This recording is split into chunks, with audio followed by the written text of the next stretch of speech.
Virtual reality. It's virtual, but it's real. I promised you 2 pages of my new book, so let's dive in.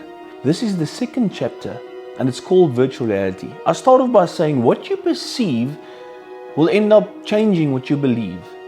What you believe will dictate your life. Let's look at the story of Joe. Have you heard the hypothetical story of the doctor who made a devastating phone call to one of his patients named Joe, delivering the terrible news that he only had 3 months left to live?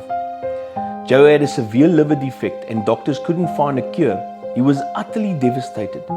At only 32 years old, Joe was the kind of guy with big dreams. He didn't really worry much about responsibilities, but he lived life to the extreme and always knew he was going to make it big. Hearing this horrific news, he decided he would go out in style. He quit his job and told his boss exactly what he thought of him. Maxed out all his credit cards, took out several large loans, sold his house, and then started spending all the money like there was no tomorrow.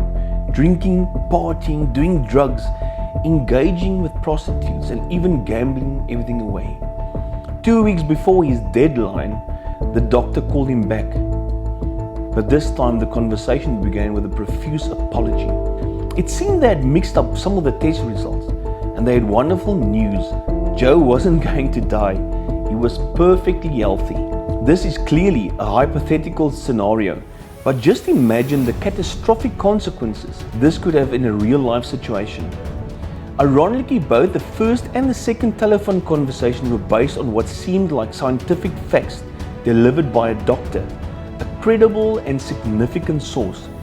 The doctor must have conveyed a sympathetic demeanor with a sensitive tone during the first call, and then excitement and relief in the second. The combination of facts, credibility, and emotional support obviously made the story incredibly convincing for Joe.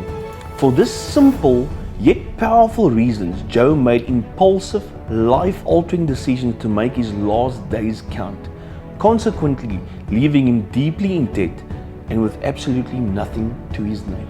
I hope you liked these first 2 pages. The insight, the revelation, so much more powerful tools that can help you overcome and walk in freedom. Click the link, get your copy now.